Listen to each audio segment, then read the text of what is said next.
Did you know that Jason Isaacs, who famously portrayed Lucius Malfoy, has also voiced both Superman and Lex Luthor? That's right, this British actor has played some of the most iconic heroes and villains across film, television, and animation. Welcome back to Famous Life, where we dive into the incredible journeys of Hollywood's brightest stars. Today, we explore the charismatic and endlessly talented Jason Isaacs, an actor who has tackled everything from war epics to sci-fi adventures and magical duels.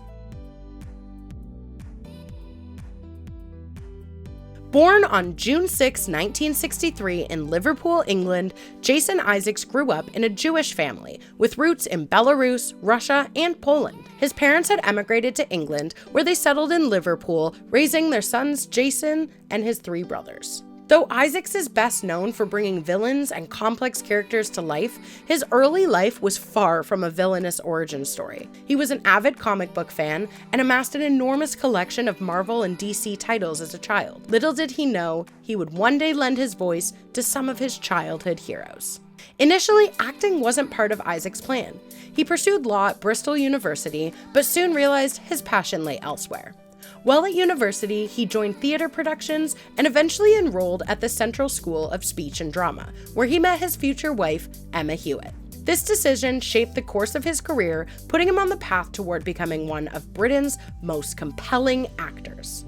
Jason Isaacs started his career with small television roles in British dramas like Capital City and The Bill. These early performances helped him develop his craft, but Hollywood soon came calling. His first steps into mainstream cinema came with supporting roles in Dragonheart and Event Horizon. He also had a memorable role in Armageddon, where his character, Dr. Ronald Quincy, was sarcastically named Mr. Wizard by Bruce Willis. A fitting nickname, considering Isaacs would later play Lucius Malfoy, one of the most recognizable wizards in pop culture. If one role defined Jason Isaacs' ability to play an unforgettable antagonist, it was the Patriot. As Colonel William Tavington, Isaacs crafted a villain so ruthless that audiences genuinely hated him, something he took as a compliment. The performance showcased his ability to play morally complex, commanding figures and put him on Hollywood's radar. Reflecting on the experience, Isaacs later said, "After The Patriot, I'd been offered the same part virtually over and over again. But I thought The Patriot was a great version of it, and I didn't take any of the stupid, badly written bad guys afterward." This decision led to another defining role, Lucius Malfoy. The Harry Potter franchise introduced Jason Isaacs to a new generation of fans. As Lucius Malfoy, he was simultaneously elegant and menacing, portraying a character who wielded immense power but constantly found himself outmatched. Isaacs described how he immersed himself in the books after auditioning for the role. "I went off and read the books after the audition, and I read all 4 books in one sitting. Didn't wash, didn't eat, drove around with them on the steering wheel like a lunatic. I suddenly understood why my friends, who I'd thought were slightly backward, had been so addicted to these children's books."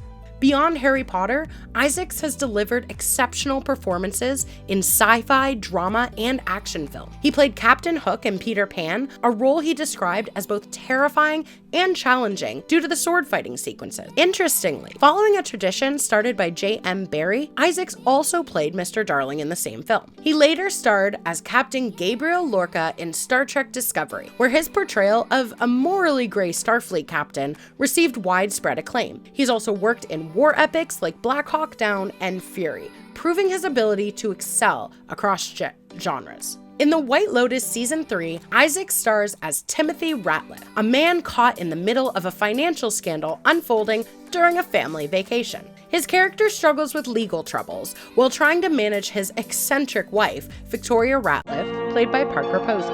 Isaacs relished working on the show, describing the intense filming process and the layered nature of his character. Fans are already praising his performance, and it's clear that Isaacs has once again delivered a rich. Jason Isaacs has always been candid about his approach to acting. Rather than chase traditional stardom, he prefers roles that challenge him. He's also well aware of the risks of typecasting, but he's more focused on staying employed than worried about being boxed into villain roles. I'm far more worried about not working. As long as I'm offered the chance to do plenty of other things as well, I'm happy to chew up the scenery occasionally. Though a celebrated actor, Isaac maintains a relatively private life. He has been with Emma Hewitt for over 20 years, and they share 2 daughters, Lily and Ruby. Fun fact, Ruby's name was actually chosen by her older sister Lily. Isaacs is also famous among film fans, thanks to Kermode and Mayo's Film Review on BBC Radio 5 Live, where critic Mark Kermode, a former classmate, regularly salutes him with, "Hello to Jason Isaac." This phrase has since become a running joke among fans. Isaac continues to select diverse and exciting roles. Following his performance in The White Lotus, fans are eager to see what he'll tackle next. Will he return to Star Trek, venture into directing, or perhaps revisit his Harry Potter roots in a future spin-off? One thing is certain, Isaac's unpredictable career choices keep audiences intrigued. Jason Isaacs' career is proof that talent, passion, and versatility can carve out a unique space in Hollywood. Whether he's playing a cunning villain or a conflicted hero, he commands attention on screen. What's your favorite Jason Isaacs performance? Tell us in the comments. And don't forget to like, subscribe, and hit that bell icon for more fascinating stories from Famous Life.